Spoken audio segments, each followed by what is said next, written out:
Alexandra Martin, vous avez donc voté les 2 motions de censure, comme l'avait demandé David Lisnard, président de Nouvelle Énergie, et à l'inverse de ce qu'avait demandé votre groupe LR. Est-ce que ce soir, vous vous considérez toujours membre du Parti des Républicains ? Oui, bien sûr, vous avez tout à l'heure utilisé le mot de frondeuse. Non, je suis, je crois, au contraire, tout à fait dans la ligne des Républicains. Quand j'écoute Bruno Retailleau, quand j'écoute François-Xavier Bellamy ou d'autres qui se sont succédés sur les plateaux cette semaine, je suis tout à fait en phase avec les Républicains. Et l'idée qu'on ne pouvait pas donner un blanc-seing à ce budget qui est à la main des socialistes, on l'a bien vu dans votre reportage. Alors, donc, vous êtes toujours LR ce soir, vous gardez toujours votre carte LR. Donc, ce que vous expliquez, c'est que le projet de budget ne vous satisfait pas. Laurent Wauquiez avait demandé de ne pas ajouter, Laurent Wauquiez, président du groupe LR à l'Assemblée, avait demandé de ne pas ajouter de la confusion dans cette période de crise politique. Est-ce que voter contre la censure, c'était pas justement un choix de responsabilité ? Les Républicains se sont toujours revendiqués de cette notion de responsabilité. Je suis guidée par ma responsabilité, ma conscience, mes valeurs et mes principes.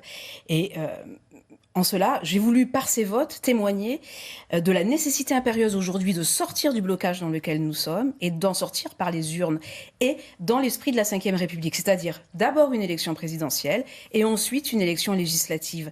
Raison pour laquelle nous demandons, David Lisnard et d'autres depuis, la démission d'Emmanuel Macron, anticipée et programmée. C'est le seul moyen aujourd'hui pour sortir de la crise dans laquelle nous sommes. Le chaos, il a été engendré par tous les déclassements qui sont le fruit de la politique menée par Emmanuel Macron. Alors, on va revenir sur ce calendrier. Avant cela, on va voir une phrase de David Lisnard, qui est dans un entretien donné à Valeurs Actuelles dans sa dernière édition, David Lisnard qui dit « Commençons par écrire le pacte de gouvernement et nous verrons si l'union est possible ». Alors, vous avez réclamé ce matin une clarification quand même au sein des LR, hein, vous l'avez dit. Ce matin, vous avez parlé d'une union qui irait des centristes jusqu'à Sarah Knafo. Sarah Knafo, c'est Reconquête, et pourquoi pas Marion Maréchal. Alors d'abord, pourquoi pas jusqu'au RN déjà ? Alors, d'abord, vous l'avez dit, tout part du projet. C'est très important. D'abord les propositions, d'abord notre projet, parce que nous avons le devoir aujourd'hui de bâtir ce projet qui doit être une alternative, parce que on ne peut pas laisser le monopole de l'alternative ni à LFI, ni au RN. Oui, je laisserai David Lisnard développer lui-même cette idée d'entente, d'union, mais nous allons devoir effectivement progresser en ce sens. Après, le Rassemblement national, aujourd'hui, a encore des propositions économiques qui ne sont pas compatibles avec les nôtres. Oui, mais alors les autres, par exemple Reconquête, Marion Maréchal, imaginons que vous ayez des points de vue en commun au niveau économique. Un projet, c'est global, c'est un projet de société également. Vous avez rien en commun avec ces partis-là ? Écoutez, moi, je ne sais pas, je ne dirais pas d'abord que nous n'avons rien en commun. Je pense que d'abord, nous devons construire notre projet. Et au sein de Nouvelle Énergie, c'est ce que nous faisons. Un projet libéral, sécuritaire, éducatif. L'ordre, l'autorité, la dignité. Ce projet, nous allons le proposer. Ceux qui trouveront un intérêt et des points semblables de valeurs et de principes pourront nous rejoindre. Donc on retient qu'il n'est pas impossible qu'il y ait des points communs au-delà de LR. Vers la droite extrême. Nous travaillons avec Hervé Morin, par exemple. Alors ça, c'est de l'autre côté, c'est plutôt les centristes. Oui, moi, mais nous avons de nombreux points communs. Moi, quand j'entends Sarah Knafo, j'entends des propos libéraux.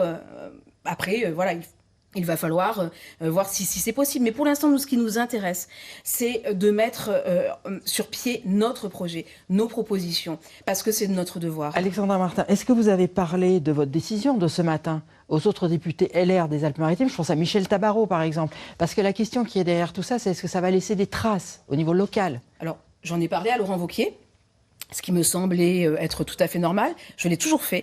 Quand j'ai voté contre la confiance François Bayrou, en cohérence avec ce que j'ai fait d'ailleurs aujourd'hui, pour moi, il est très, très important de pouvoir échanger avec Laurent Wauquiez. Et ça se passe toujours dans un très grand respect, dans un un échange très libre et respectueux. Et au niveau local, c'est ça qui me...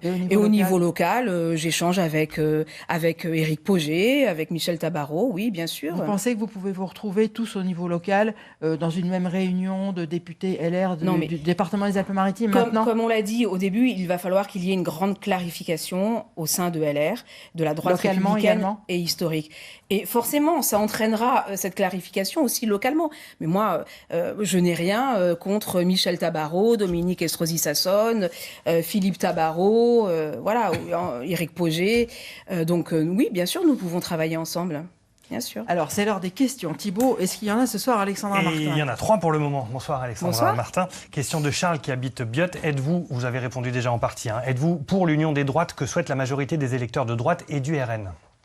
Oui, effectivement, j'ai déjà répondu, mais moi, je suis d'abord pour que nous ayons un projet à proposer et que un maximum d'électeurs, de Français puissent venir sur ce projet, adhérer à ce projet. Et donc, ce que nous recherchons, c'est une adhésion, une appropriation d'un projet.